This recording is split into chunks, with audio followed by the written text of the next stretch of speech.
Welcome back to You Loving Life. I'm Michelle with The Spiritual Laws of Life by Klemp. So excited. Yes, I'm geeked out about this stuff. Okay, again, you guys remember that these are the most important things you can actually learn. It's great to save money. It's great to work out and keep your body healthy, but this is only physical plane stuff. So reading this, learning about this, and all the other spiritual exercises and laws is what you can take through eternity. You can't take the other stuff, okay? So this is why I'm so geeked about it, and I hope you are too. So today is the law of attitudes. What? There's a law of attitudes, and it states that the power of imagination rules over will in the actions in this universe.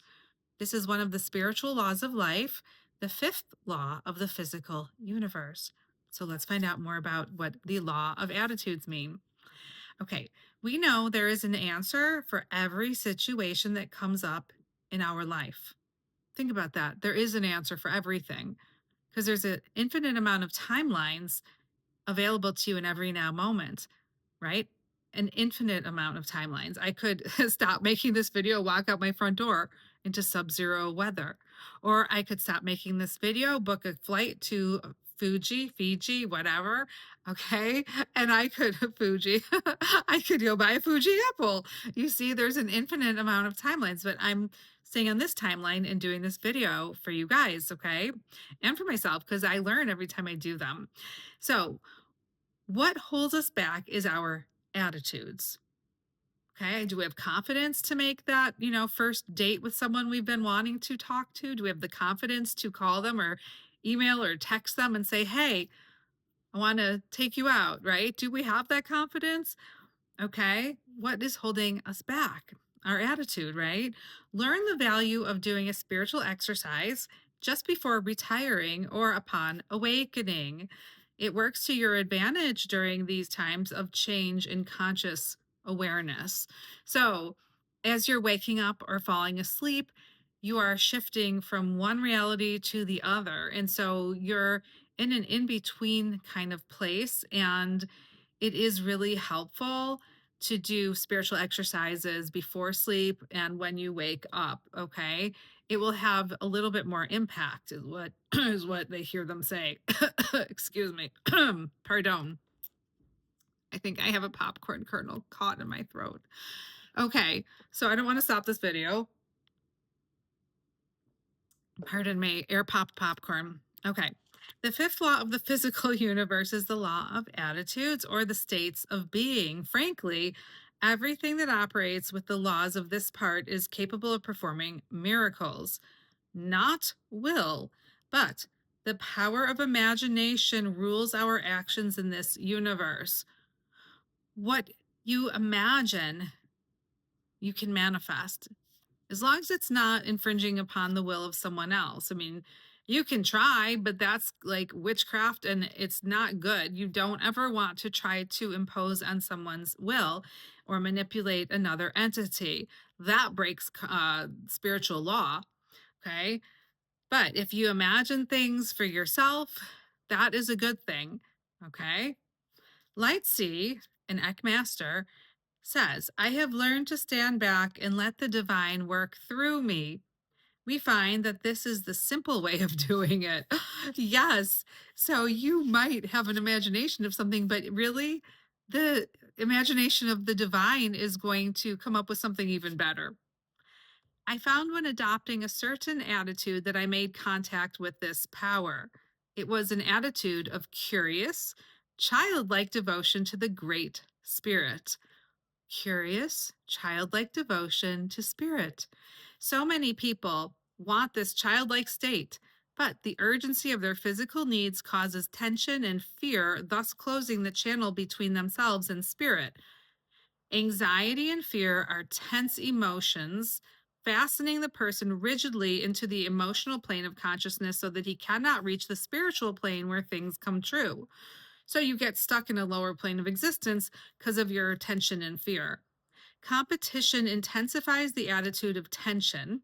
Competition. Tension springs from fear. Fear rises out of excessive self-love. Excessive self-love cuts one off from the contact with the Ek. Thus, the qualities leading to satisfaction, happiness, and growth are not achieved. Whoa.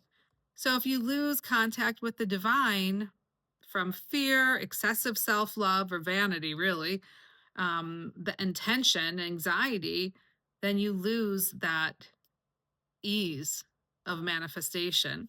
Anyone who recognizes his own self as soul relaxes at once, for he can truly say, I and the Father are one. Yes, you and God are one.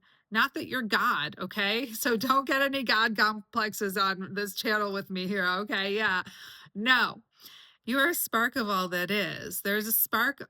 You are created by God. So there is that in you, okay? In this relaxed way, all channels from within are opened. Briefly, the law of attitudes goes like this. Here we go. It is the corrected feeling and pictures you carry in your mind constantly. If you decide to take a picture with a camera, let's say of a tree, and do so, you view the picture tree in the viewfinder. After a few days, you get the pictures back from the camera shop. Okay, this is a little dated, but you know what I'm saying. And you are not surprised to find that it's really a picture of a tree you took, right? You know what you took the picture of, what you aimed your camera at, where you're putting your attention. This is simply the same way life works. When we think, when we image something in our minds, get that? When we image something in our minds, we are citing pictures in the viewfinder of our mind. The thought vibrations within us will deal with the exposed films we have made, and presently the finished picture comes into visibility in our lives. It's as simple as that. It's as simple as that. So what are you focusing on? Are you focusing on positive things or negative terrors and fears? You have to change the channel. Change the channel. Get the attitude of seeing what it is that you wish more of, right? Every present thought solidifies into a future condition. Whoa. Think about that. And then change your thoughts for what you actually want. Remember that the subtle forces within man are the same, but the important thing is the manner in which we call upon it. If we speak to it in negative terms, it responds in that manner. In Eckankar, we understand that the mind runs in a rut. We pick up habits as children which carry into the teen years and become hardened and solidified as we grow older. Anger and other attitudes of the mind stem from these habits. The only thing that is greater than mind is soul. It is above the power of the mind. The mind is on the mental plane. That would be the fourth dimension. And the fifth is the love and above the soul planes, okay? And it is above the power of the mind, and it is the only thing able to nudge the mind out of its rut is soul. This is the attitude that we take in life on the path to God. We don't say, I'm afraid to step out in life because I'll be shown up as ignorant. We step out boldly where no man has gone before and courageously. He didn't write that part, that Star Trek, by the way. We learn things. We're willing to make a fool of ourselves just for the sake of experience or learning. Okay, yeah, I think I just did that. A mind with randomity, that is actually a word, can change under any circumstance. This is a factor which isn't very well known. But the higher soul travels on the spiritual path, the less becomes its burdens, and the easier it is to change swiftly from one course to another. And you don't have to be a Gemini to do that. Okay? A mind that moves with random speed works in the field of randomity. The mind with its routines and habits doesn't want to change what it has been doing. It's in habit energy. That's not randomity. It wants to keep reading, enjoying itself. But spirit moves on, and the mind and emotions and everything else move along. If we aren't willing to exercise this randomity, we have a hard time through our initiations in Eckankar. So there are our initiations. So once you finish a discourse or two or several, whatever, you can become initiated into a different plane of existence.